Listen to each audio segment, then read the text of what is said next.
Hey there, and welcome to Autistic FM.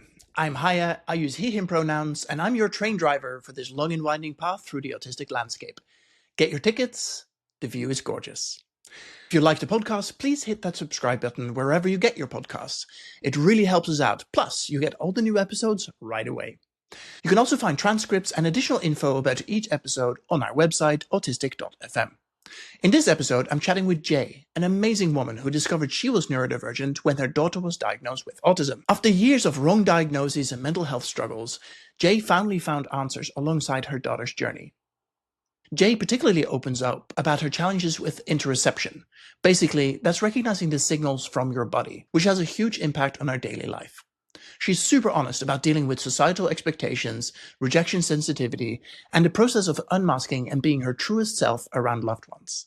Just a quick trigger warning for this episode. We'll be talking about emotional and sensory overload, and Jay also briefly mentions an abusive relationship she was in. We're not going into graphic detail in this episode, but please do take care of yourself while listening. Take breaks, do what you need to do. Let's hit play and find out why kindness and understanding are so important in a world that can sometimes feel overwhelming. Let's go. My wonderful guest, will you tell me your name and your pronouns, please? My name is Jay, and my pronouns are she, her. Where in the world are you? I am in Michigan in the United States. And let's get straight into it. How and when did you discover you might be neurodivergent? So it's been kind of a long journey. Obviously, I saw signs, but I didn't know prior. Basically, I've been struggling with my mental health since I was a teenager. And I was originally misdiagnosed with depression and anxiety. Later, I was also misdiagnosed with bipolar. And my daughter, my 11-year-old daughter, she was diagnosed with autism and ADHD. I think it was about 3 years ago. And through her being diagnosed, seeing behaviors that she exhibited, I was able to kind of piece together like that I also have those same traits. I mean, there's so many times where people will say, like, oh, your daughter acts just like you, like her mannerisms are just like you. And like, it makes sense. Totally. But yeah, I really was struggling with basic care tasks, just struggling to keep up with life in general. I have felt overwhelmed pretty much my entire life, even when nothing's going on. And it's been really hard to put words to that because there has just been so much shame because I don't function as a typical person does. Yeah. And so if you're listening to the podcast, you can't see this, but you're currently stimming with a stim toy. I've got the one in my hand, and like, how did, like, clearly that's something that works for me to kind of center myself, to have something, to have my hands going. And I remember in school, I would constantly be doodling, like all of my textbooks were like full of like doodles everywhere. Like, how did you handle that before you were diagnosed, or were you just fidgeting with other things? So that's actually something that has been really interesting. I've realized that I was doing all sorts of stimming activities that I wasn't even aware of. Especially like starting occupational therapy has just like showed my awareness to how my body is not really paying attention to what's going on, how my body is missing cues and things like that. So when I was younger, I pretty much would do lots of stimming with like my feet and my legs. I would just kind of zone out for hours at a time, and then I would like come to it, and my foot would just be swinging back and forth, and like really aggressively actually, to where I was like, why am I doing this? This is kind of weird. But then as I got older, the stimming is more like with my hands and stuff like that. My body feels, it's hard to explain the feeling that you get when you need a stim, but it feels almost like a buildup of energy in your body that you need to release in a very particular way. I Mm-hmm. think, yeah, I would say that that's what. Yeah, no, that's really well put. Thank you for sharing that. And I Yeah. think the curiosity we had and why we decided to record this podcast was that you had some really beautiful insights about like the word is interoception. Maybe we can start by explaining what that actually means and how that shows up for you.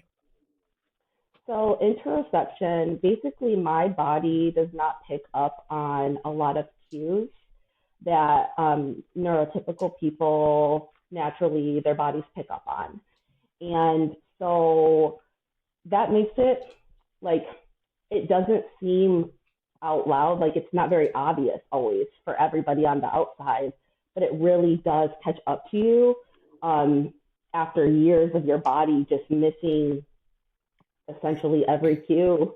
You know, I'm missing cues all day long with going to the bathroom. Like every time I go to the bathroom, it's an emergency.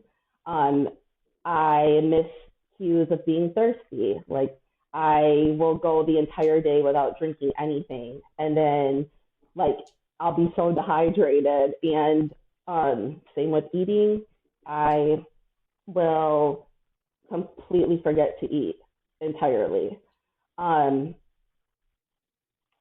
so it causes a lot more issues because when you don't realize that you're not eating and then you realize you're hungry, it might be late at night, you might overeat, um, you might stim with your food, which is something that I do a lot. Like I pick like really hard, crunchy items and I just like excessively eat them and don't even realize how long, how much I'm eating and stuff like that.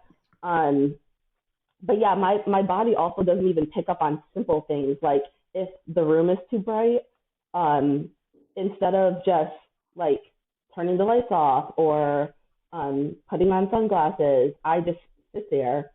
My body just sits there in an irritated state and doesn't like, what do I do? Like, and I won't even be able to tell that I'm being bothered by Right. that specific stimuli.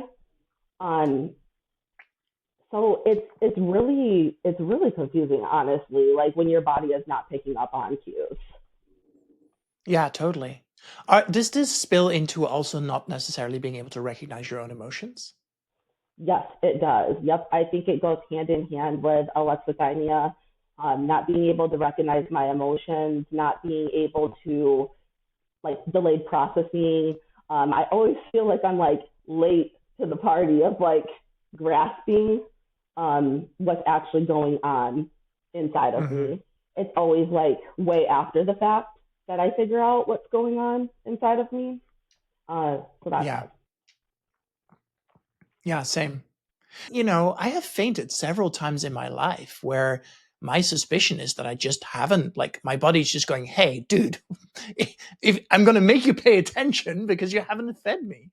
Right. Um, and it's like, to neurotypical people, like, how could you not think about food? Like, how could you not notice? Like, I don't know, dude. It's There, just, that's there not are how I'm so many wired. different ways. There's so many different reasons, right? Like, I feel like part of the reason is monotropism. You get so focused on whatever it is that you're doing that you really cannot see anything outside of what you're immediately focusing on. And Yeah. special interests, like when you get really focused in on something, it's so easy to forget. I will lose hours and hours and hours of time that just disappear.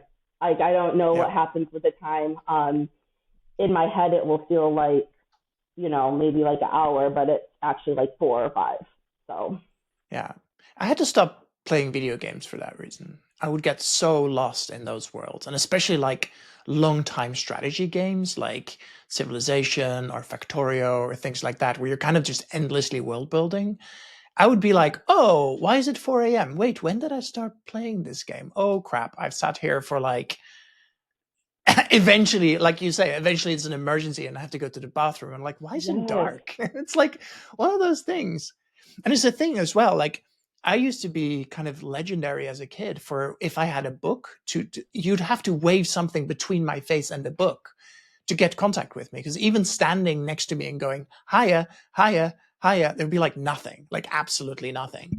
And now I recognize, oh, that was me being hyper focused. Yes. And this is an interesting piece, right? Because for some people, this is where the superpower terminology often comes in. Like being able to focus deeply on something is something that is rare for neurotypical people. But it can be incredibly disabling. Like I have sat on the train and ended up like 12 stops beyond where I wanted to be. I was like completely like, oh, I'm the Scottish border now kind of thing, right? Where you're like, oh, Right. that wasn't my purpose. Yep. Yeah, I kind of deal with the same thing where it's like I get that it can be a superpower for some people. For me, I see it more as a disability. It's not. I don't. At least I haven't been able to tap into it to make it a superpower yet. Right. It essentially leaves me dysregulated constantly and Yeah. existing in a dysregulated state, which I'm naturally in a dysregulated state anyways. And then like all these different factors are just making it even more, like making me even more dysregulated. Um, so yeah, that's kind of it's the dysregulation. That's why I feel like I'm lost in space and time a lot too. Yeah. Like you're just so dysregulated, and the way that to not have words for that when you're younger, right? Like especially like me, because my son has a lot of sensory issues, and he's very like he'll crawl all over everything, jump off the bed, flip off the bed. Like he's very sensory seeking, right? I was like that too. However, I had such bad social anxiety and there were so many social dynamics that kept me. So basically, my body wanted me to do those things, but instead I sat there tensed up, moving my foot in a circle for hours instead of Mm-hmm. doing things like with my body and stuff like that. And yeah, it's hard. Yeah, totally. Do you find that after discovering your own um, diagnosis, I suppose, do you feel like you have deeper empathy with your kid as a result? Oh my gosh, yes. I absolutely feel like I feel like that's why I was selected to be my kid's mom, is because I do have like such an amazing ability to understand where they're coming from. My daughter says to me all the time, she says, she's like, Mommy, you're the only one who understands how my brain works. And like she has that at age 11. Like Mm-hmm. that's going to be amazing for her as she gets older. Because I Right. did not understand how my brain worked.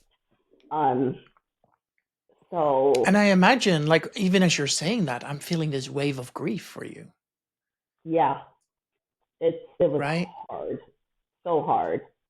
Like I just on the outside I looked so normal, but internally there was so much going on, and my need to follow rules and do the right thing kept me from being noticed. Like nobody knew that I was struggling.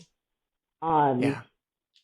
and so yeah, that was really hard. I was by myself a lot as a kid, so I had a lot of time in my head, which is Right. probably why it's one of my favorite things to do, be in my head. But yeah, Yeah. so Well, and this is the wild thing about the way autism is diagnosed generally is by using the DSM.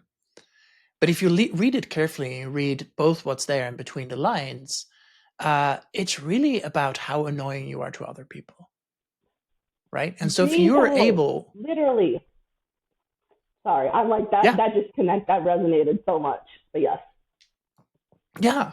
And so if you have the ability to do what a socialized girl is meant to do, which is be cutesy, be demure, be silent, be compliant, um, compliant. Huh? and like all of those like stereotypes. Whereas boys are meant to be boisterous and boys will be boys and meant to break shit and run around and be noisy and annoying.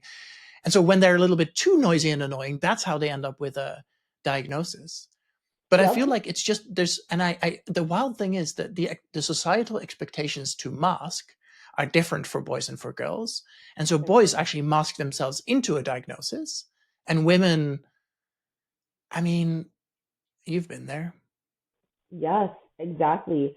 And then the shame that comes along with it as well is like, because, right, like there were so many years where I was going and talking to my doctor and telling them that, like, of course they thought it was depression or anxiety because I wasn't including that, like, hey, like, at age 20 something, I'm struggling to brush my teeth every single day. And I wasn't Right. including the things that I felt were silly. Like I felt like growing up, everybody always told me I was so smart. I thought I was so capable. And then it was just like, I struggle so much. Like the cognitive dissonance is just really, really difficult. And I had a lot of shame because it's like, if I am so smart, why can't I do these things that everybody else does? And why do I get so overwhelmed all the time with everything, overstimulated all the time? You internalize it and you really start to feel bad about yourself. Right. Well, and I think this is something that, like, as a kid, I just wanted to fit in. I just wanted to be like everybody else. And so I copied what everybody else was doing, and I was very good at it. Right? Yeah. Like, I didn't understand the why, but copying is easy enough. It's just being a half decent actor and copying the things you see around you. I'm sorry. There was a call that came through on my phone, and the last thing that you said just cut out. I'm so sorry. No worries. Am I with you again, or are you with me? Yeah, I can hear you. Great. Can you repeat just like Great, what great, you great. last said? I'm sorry about that. Don't. It's.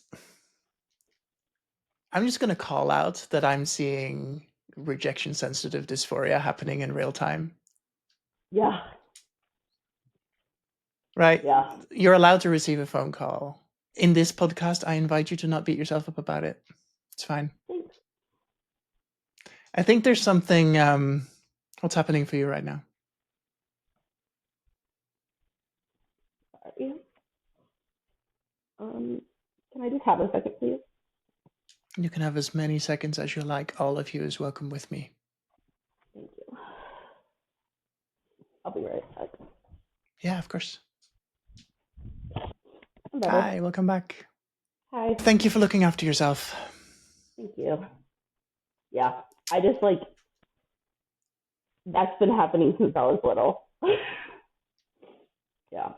So. Are you open to talking about it? I'm curious. Yeah, like basically every time, like I just am so emotional. I've always been so sensitive, and um, yeah, the rejection sensitivity is absolutely a real thing. Um, I had a lot of different factors that play a role in that too, because like I had racial factors that also like went into my rejection sensitivity, but yeah, like it's hard. I've always had a lot of embarrassment because every time I go to articulate what's going on, I start to cry. And Yeah. so, yeah.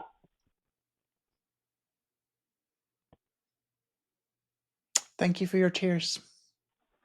I think this is something that surprisingly often shows up on this podcast, where something comes up, and most of the time it gets cut out, right? So the listeners don't actually get to hear this, and we could talk about Yeah. later if you want to leave this in or cut it out. But what happens a lot of the time is that somebody comes on a podcast, often for the first time, right? They're nervous. They don't really know, like, can I talk about this? Is this okay? And then something like this happens, and I'm like, hey, I get it. I'm autistic too. I like the only way I can be a podcast host is that this is in part a mask, right? I have a broadcast journalism degree. I've been doing this for 25 years. This is a very well developed mask for me. Right. And occasionally I fucking lose it. I'm like, I can't do this right now. Like, man, it's just so hard sometimes. Yeah.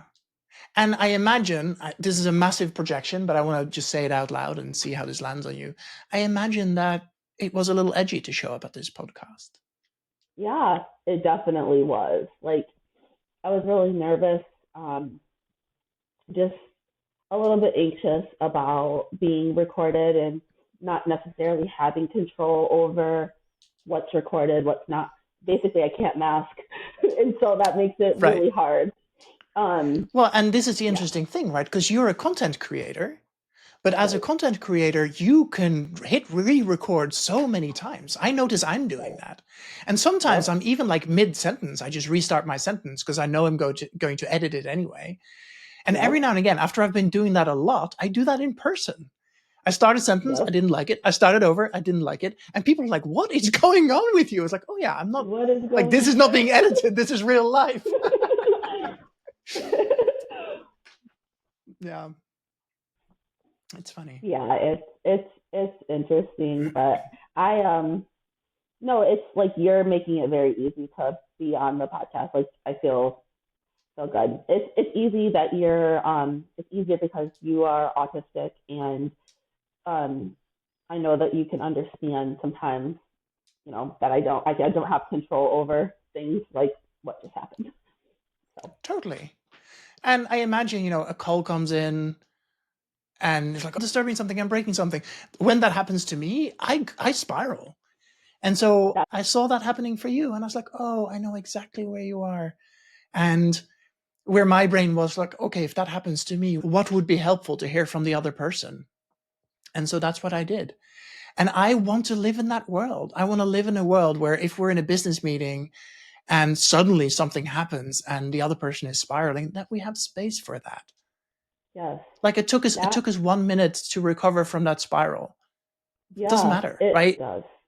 I agree so much. And I've been in meetings like that. I was a producer at a TV station once where I had to present in a meeting and somebody just laid into me. And I didn't know I was autistic, but I had a really big emotional response. Oh, Rejection sensitivity, like the lights in that room were too bright. I actually have a little stuffed elephant that I kept on my desk and took into meetings with me, which, mhm. like, how fucking autistic is that? But nobody paid it. Like, nobody was like, oh, that's weird. They're like, oh, that's, and I call them the hef. And when the hef comes into a meeting with me, you know that I'm in a bit of a state. Like, nobody Yep. pointed out, hey, that looks like autism, right? Because nobody was aware of this. But also, Yep. generally, people don't make fun of me for it. Like, you want to bring a stuffed animal? That's kind of weird, but whatever. You do you. You're good at your job. But Right. in this meeting, because I was presenting to a different group, I didn't dare bring my stuffed toy with me. And so it was a meeting Right. room I wasn't used to. It was too bright. I didn't have my stuffed animal, and somebody was laying into me, and I had this big emotional reaction. And I Yep. think at some point I channeled it into rage, and I shouted at him, and I walked out of the room.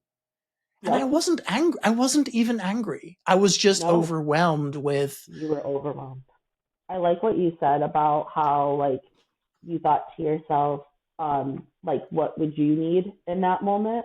Like, if you were getting emotional in that moment, because, like, that's essentially how I've lived my entire life. And it took me a very long time to realize that other people, like, don't live like that and don't right. like to try to make the people around them feel comfortable. And I'm sure it's probably just because I was undiagnosed autistic. So I've been uncomfortable so many times in my life that, like, every time I see somebody, if I can do anything, like, it's almost like I can lose my social anxiety for a second if I'm helping somebody else, because I know that, like, they need it, and I know that I would want somebody to, come include me if I was, like, the new person at work, or if I was, yeah. So In a way, that is the mask, because what you end up doing is wanting to make other people feel comfortable is a beautiful and laudable goal, but that's not your job, right? And I feel exactly. like as an autistic person, this is why we often get exploited Yeah. by just not being willing to make somebody else feel uncomfortable and say, fuck you, that's not okay. Or, hey, don't touch Right. me. Or, hey, stay away from me. Or, hey, what you just said is not okay. Yep. And so the desire to make other people feel comfortable Yeah. I think so too.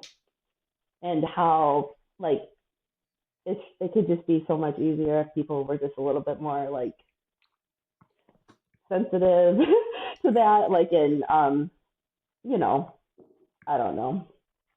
Like Yeah. I know it's not other people's job to make us feel comfortable.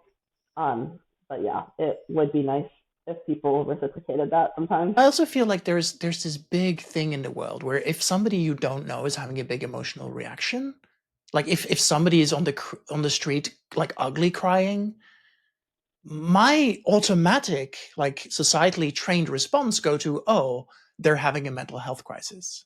They are Right. crazy, right? Yep. And whenever I hear my mind do that, I'm like, that is so unkind. It Like I is. have been that person ugly crying on the street, and I was not having a mental health crisis. I was overwhelmed, or something really big and bad had just happened, or somebody just called me to tell me that one of my oldest best friends had passed away. Like I will stand an ugly cry. Right. But like why do I not extend the same benefit of the doubt to other people around me? And that's Yep. where I'm currently in my examination. I'm like, oh, hiya, come on. You're not Right. creating the world you want to live in. Right. Right. And that is something for me too. I think that like for my whole life, especially like when I was younger, right? Because rigid thinking, black and white thinking, like I was very critical of people. I was very like, you know what I'm saying? I didn't give people grace. I had a lot of rigid expectations of people and of myself. It was like the same for myself. It wasn't like I just put those expectations on other people. Mhm. Um, and over time, I've had to learn how to grow in that way and learn how to. I mean, it's still hard. I still have like rigid thinking, but I always I try to like question myself because like I'm not afraid to be wrong, right? Like I just want to make sure that like I'm existing in a way that's kind to other people and understanding and make people feel seen and heard. Yeah. Yeah, thank you. And I think that's how I need to move through the world, right? I think it's the only way I know how to. Um, and it's a reminder to myself that I can also show up with more kindness. Yes, Um, I'm reminded that every day. well, not least to myself. I think I am an extremely harsh critic of myself, like especially when I screw things up. And I'm like, I Same, forget that making mistakes is human, and that most humans, all humans, make mistakes. right? Um, yeah.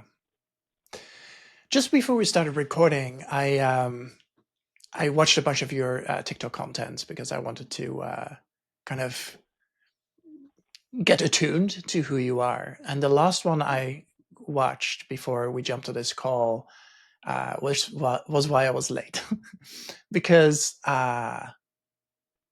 you recorded a really beautiful monologue about touch, like physical intimacy, physical touch, closeness. Mm-hmm. What do you believe the intersection between autism and maybe specifically your autism and physical closeness and physical touch is? How's that different for you than for other people? I feel like internally I have a very strong desire for physical touch, physical connection, physical closeness. Um, as simple as hugs, as simple as, you know, being so close with friends that I could jump on their back and have a piggyback ride or give them a piggyback ride or just physical closeness. And socially speaking, I've felt so uncomfortable by physical touch. Um, and so that's always really kind of left me in a weird spot. So basically, I needed the touch. I wanted the touch. I watched everybody else having the touch, and I wanted to be a part of that, but I felt like I couldn't Mm-hmm. um, because there have been so many like social dynamics that have held me back from that. as well as it feels very awkward. I've just always felt very uncomfortable with physical touch. Um, and I think it's like I typically can only have that with my significant other if I have one, and then my children.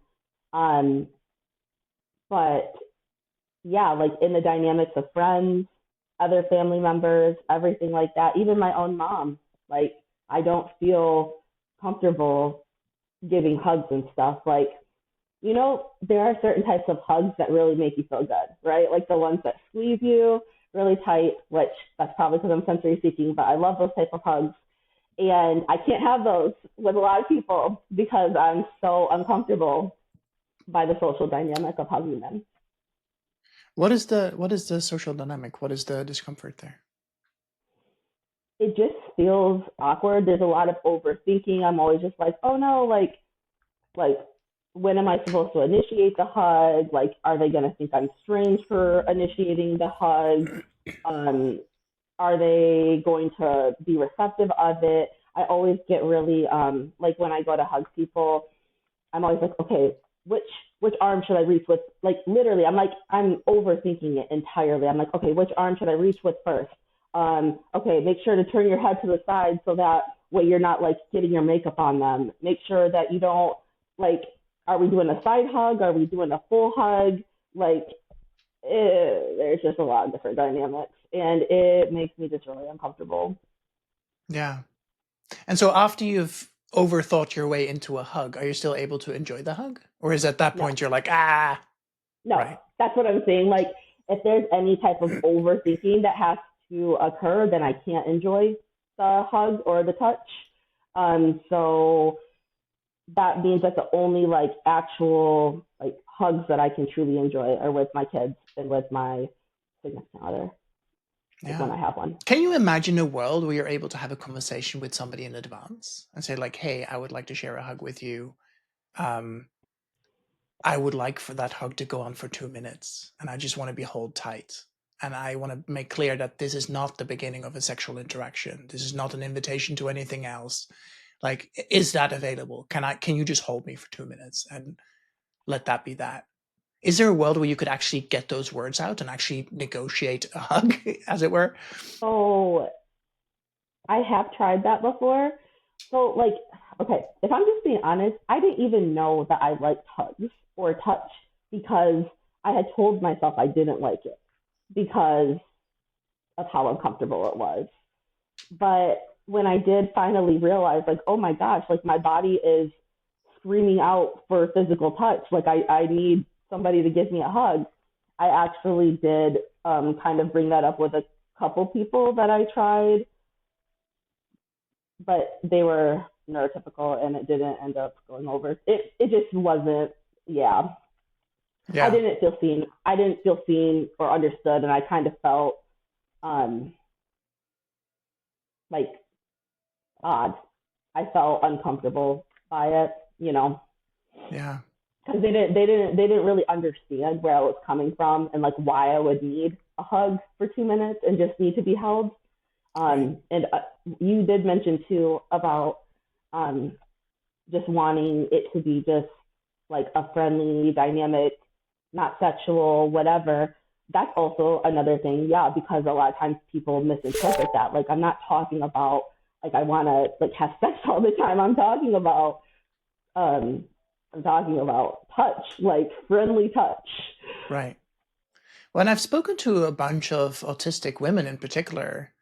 None of them have been willing to come on the podcast yet, but who say that, look, I use sex in order to get intimacy. I don't want sex, but I want closeness. And the only way I know how to get that is to have sex with people. And I was like, Yeah, okay, well, that does, like, it fulfills one need, but it means that the sense of sexuality becomes very skewed, right? exactly. Yep. I Yeah. definitely think that that's what I did when I was younger. Um, and now like it's a little bit different, but I, yeah, I use intimacy for closeness and to feel connected to people. My mom always says that it was like in terms of me dating, it's like I've always just been trying to find somebody who like makes me feel seen, essentially. Yeah. Somebody who sees me. I mean, and that's what we all need in a romantic and intimate partner, right? Like, I have been in a number of relationships where the other person fell in love with the mask. And so as I became more and more genuine and more myself, they liked me less and less because it was like a bait and switch. And I was Yeah. like, oh, you don't like who I am. And then at some point, I think it was one of my therapists was, well, did you show them who you were? I was like, oh shit, no, I didn't. I played this role of like perfect boyfriend, but Yep. then never did the like, yeah, and that's been really, really hard. Yeah, it makes me really sad. Yeah, it is super sad. It's hard to feel that. So I went to boarding school for a year in Norway. It's like a creative boarding school. I think I was about 18. Mm-hmm. And you know, a lot of the kids were away from home for the first time and everybody's doing creative pursuits and whatnot. And I was one of the founding members of the Cuddle Club, where every Thursday we would make little toasts and make cups of tea and watch a movie and snuggle. And there was between like 3 and 7 people there, and it was just kind of lazily draped across each other Cuddle Club. And I remember I never slept as well as after Cuddle Club. The co-regulation, the touch, the whatever. And, you know, there was a couple that came to that who were boyfriend, girlfriend, but, you know, they weren't being sexual there. They were just being snuggly. And the rest of the group was also like, everybody was in their PJs and it was explicitly like, you'd get pets, but it was like, it was loving touch, not sexual touch. Right. And I Yeah. think like I had never experienced that before other than like kind of loosely at summer camp, but I was in your camp of being like crazy, like anxious. Like everybody was Right. sitting around a campfire, kind of shoulder to shoulder, arms around each other. And I was like, oh God, and I looked at it and I walked away. Not because I didn't want to be part of it, but it's like, I don't know how to include myself. What if I sit down to the next person? What if I put my arm around someone and they don't want it? What if somebody I don't want puts an arm around me? Ah! And then I would rather go and be sad in my tent than try to include myself because that felt safer. Yep. I can relate to that entirely. That's where I want to be. That's where I need to be Yep. a lot of the time. And with a lot of my friendships, I would prefer if those friendships were like, hey, if we're going to sit and talk for the next 45 minutes, could we do that while, like, can I put my leg across you? Or can you put an arm around me? Or like, Yes. I just want to feel close to this person. And I'm like, look, you're my friend. This should be like, if you don't want to be touched, say that. Or if you want to be Right. held, say that. Like I am totally available for that. And So am I. I find it so incredibly sad that that isn't normalized. Like the number of times that has happened organically in my life is almost zero. Yep.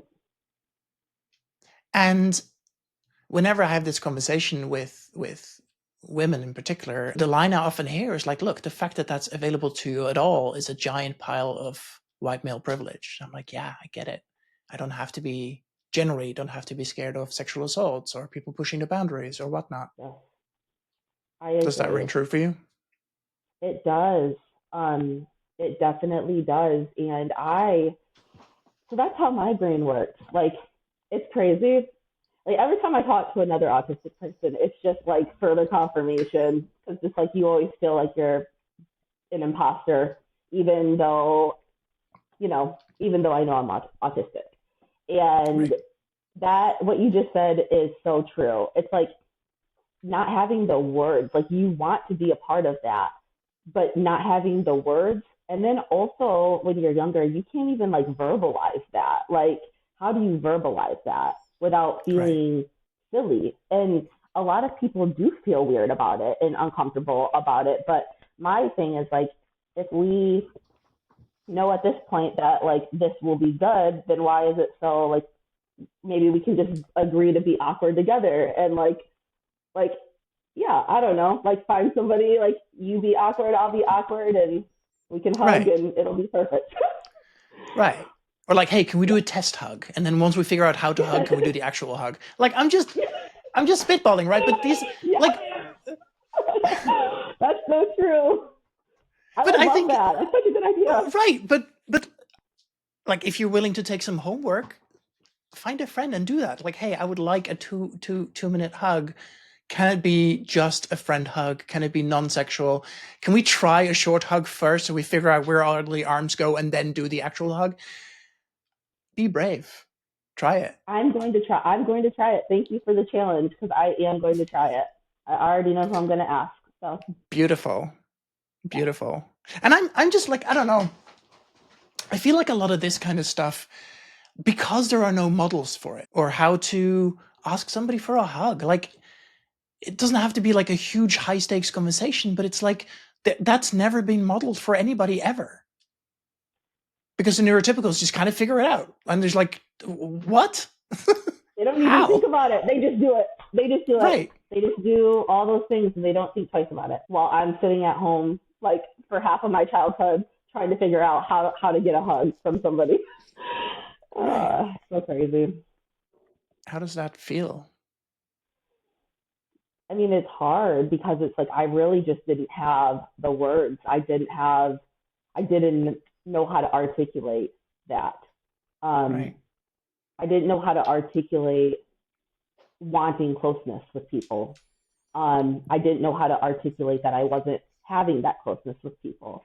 I didn't know, I didn't even know how to articulate it with my own family members, let alone like random people. So it's like, um, yeah, it just,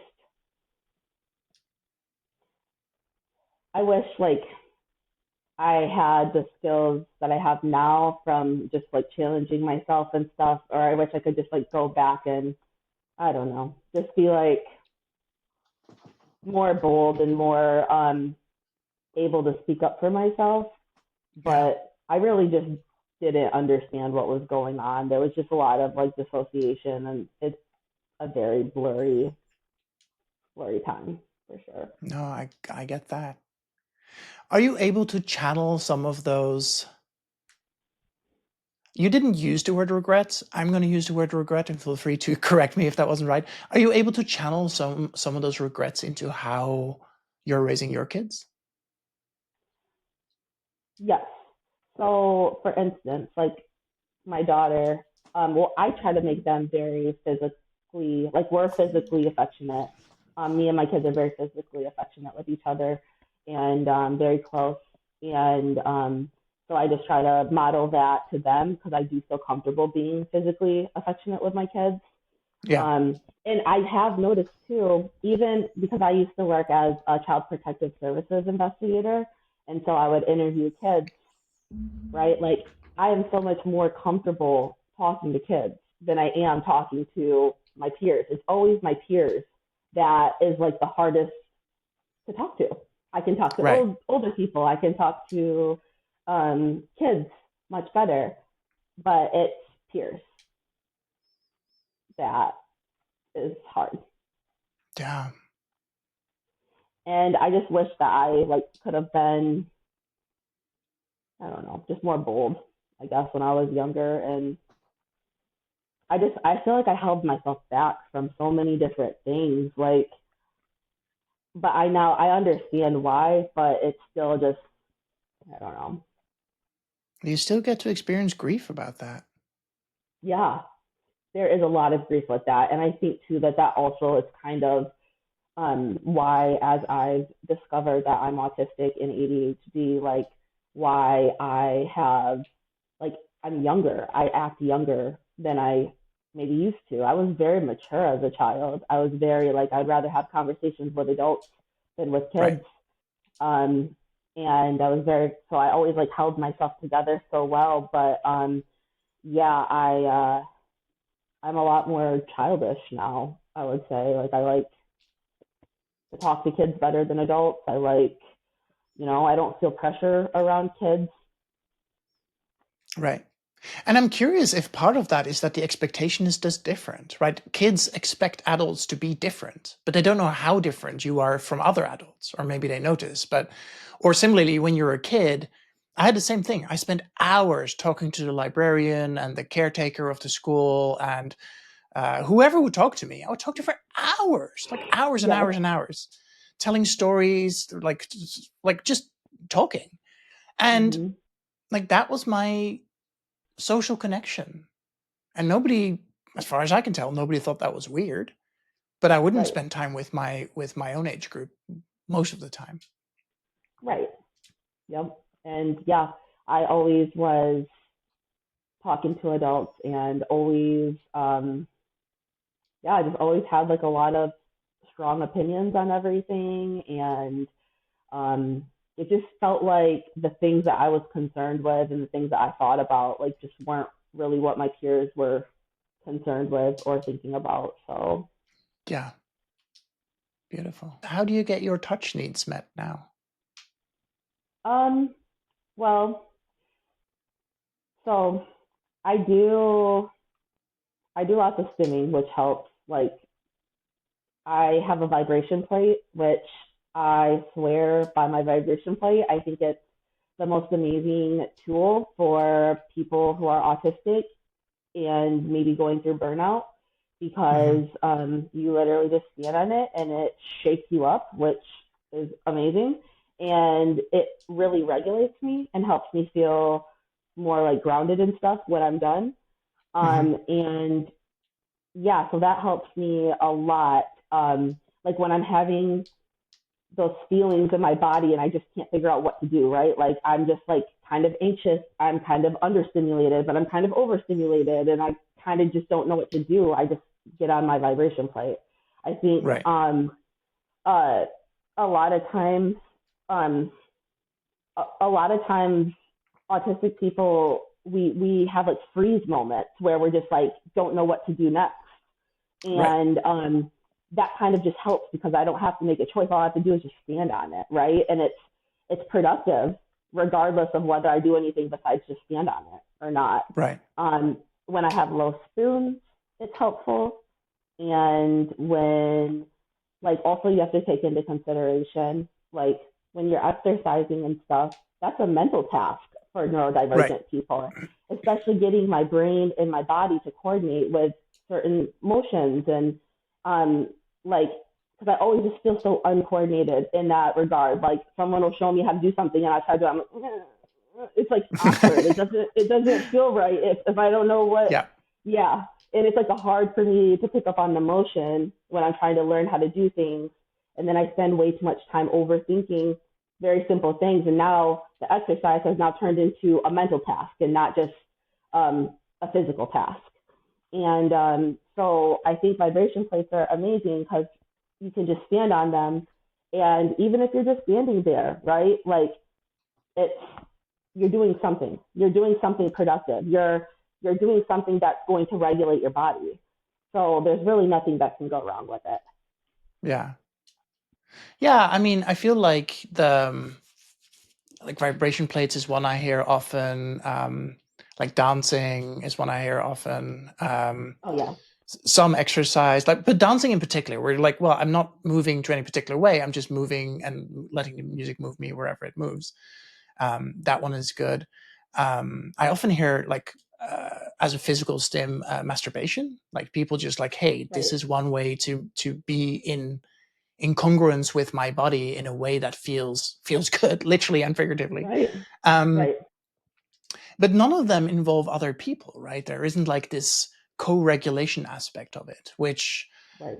um, which I think is another important piece of this. I agree entirely. I think that word co-regulation has a really bad taste. Like it leaves a bad taste in a lot of people's mouths because, um, like you tend to think like codependent, which is seen as a negative thing. Like when people tell you you're codependent, um, it's like it's not viewed as a positive thing, right? And Right. so the fact that we really do need people to help co-regulate is it's a real thing, right? It's a real thing that we actually need. And there shouldn't be a shame associated with that. Right. It doesn't mean that you're like not valid as a person or that you are incapable as a person. It's like your central nervous system has different needs. Right. And to not have words to describe what your central nervous system is screaming out for is very hard. So, Yeah, well, and we're pack animals, right? And pack animals do that. They sleep against each other. They sleep on top of each other. Like if you have more than one cat, like either they hate each other's guts or they sleep on top of each other all the time. There's like yep, no in between. And even the cats who hate each other's guts occasionally just cuddle up together and are like, okay, they fine. do. We're They we're little do. snuggle cats right now. Um, and I think that's important to remember. Like there's in here, in all this vast amount of braining, there's some animals in there that have their own needs and their own desires. Right. It's interesting to look at it that way because it's true. Um, Animals they will just lay by each other, even if they're not like super close. Like a lot of times when they nap, they'll lay right next to each other and cuddle with each other. And it's interesting that that's what they naturally do. But then as an autistic, like there's something in my head that's like, no, like, in trying to like stop that from happening makes it so I can't do that in a natural way. Um, Yeah. yeah, but I think it's important that people understand that co-regulating is not necessarily a bad thing. Yeah, Right? Like totally. it's necessary for so many of us. 100%. During the pandemic, at some point, I had a friend of mine who had just gone through a breakup and was feeling a little lonely and was like, "Hey, would you be my cuddle buddy?" And I thought it Mm-hmm. was the sweetest thing. And for a while there, we just had regular cuddle dates. We'd hang out and watch a movie and just snuggle up together. And much, much, much later, that evolved into a sexual relationship. But it really like for a long time, it was purely just co-regulation and intimacy that felt really beautiful. Yes. Yep. And I think of that often and with a lot of fondness because it was such a gentle thing. And I had never really actually experienced that before, where somebody was like, "Hey, can we have a cuddle date?" And I was like, "Yes, Mm-hmm. please." That's It like was so beautiful. I've said that to people before. Yeah, because like once I finally realized like this is what I need, I'm like, I get that this is awkward, but like my body is literally screaming out for it. Like Yeah. it's crazy. I would try to work when I was still working as a CPS investigator. I would try to type when I was at home, and like I would have to stop every like 5 minutes to like stand up and stretch or like do all these different things, and it's because like my body needs something that I don't have. My body needs to be regulated. I'm trying to regulate myself, Yeah. and yeah, I hear that. Hey, I promised I would keep this to under an hour, and we're coming up to the hour. So I've got a couple of questions that I like to ask people at the end, if you're open to that. yeah, for sure. Yeah. What do you wish neurotypical people knew about neurodivergent people? I wish they knew.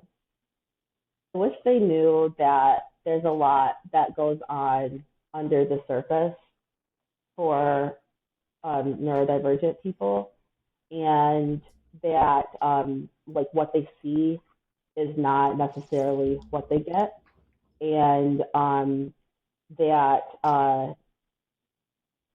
they like just to extend kindness, care, and compassion, because really most neurodivergent people are existing in a constant state of dysregulation, and it really is just like such a fragile place to be in um, at all times, and it doesn't go away. Like it's all the time. That's just how you're wired. So um, I think that it's important for neurotypical people to take time to understand that neurodivergent people, we are just trying to regulate our bodies. We are just trying to exist in this world. And um, we give off we extend so much care and compassion and understanding to others, and it would be nice to have that reciprocated. Beautiful. Thank you. Yeah. And my final question is, can you think back to, and would you share a time where you were seen and loved in exactly the right way for you? Okay, so I have like one specific moment, but so basically it was after I discovered that I was autistic. It was the first guy that I had started to unmask with and like really show who I am. And we were having a discussion, and we started to I started to feel like he wasn't understanding me, like that he was misunderstanding what I was trying to say. And I felt myself spiraling. Like I felt like I started glancing around the room like, okay, how do I quickly like grab my stuff and just leave like before I start, like I could feel that I was about to like have a meltdown, and I was feeling the panic of it. And he, like, while I was in that moment, he just like looked at me and was just like, I'm so sorry that like you've been so misunderstood for your whole life. And it just like really, like, it was an emotional moment for me, because for the first time, like, somebody was trying to understand where I was coming from instead of just judging me, or or just thinking like, you're so defensive and like, why are you getting so upset? Like, you're just being dramatic, or like he was able to like see past that and like really give me space to calm down, and we were able to talk and like come to a level of understanding. And it was a really emotional moment for me, because I really feel like that was the first time as an autistic person that I was truly seen. Thank you for sharing that. You said a couple of times that was an emotional moment. Can you tap into what that emotion was? What were you feeling in that moment? I was feeling, I don't think acceptance is an emotion, but I felt acceptance. I felt understood. I felt almost like relieved. Like, it felt relieving. Like, I couldn't even stop the tears, because it was just like, just flooded out, because it's just like, I've literally never had somebody like try to understand where I'm coming from. And it just meant so much to me to be seen in that way. Yeah, I know exactly what that feels like. And it's relief. I don't for know me, the emotion. Relief. It felt like relief. It felt like such a huge, like, I literally, like, I couldn't even hold back. It was just like, I like fell apart entirely, because it was just, it felt like everything in my life, like all those moments, like came up at that one moment, and I felt relief from all of that at one time. Jay, thank you so much for joining me on this podcast. I loved having this conversation with you. It's been an absolute delight. Yes, thank you so much for having me. I am really just like honored that you asked me to be a part of this. Thank you for listening to today's podcast episode. Remember, you can find us on TikTok at Autistic FM, on Instagram at autistic_FM, and online at autistic.fm. Our website also has a link to our newsletter, where you can get updates every time a new episode airs, along with extra resources and news from the awesome world of neurodiversity. This podcast is produced and hosted by myself, Haje Kamps. If you know somebody who would be an amazing guest, or perhaps that's you, please let us know. You can reach us at hello@autistic.fm or connect with us through social media. Until next time, take care.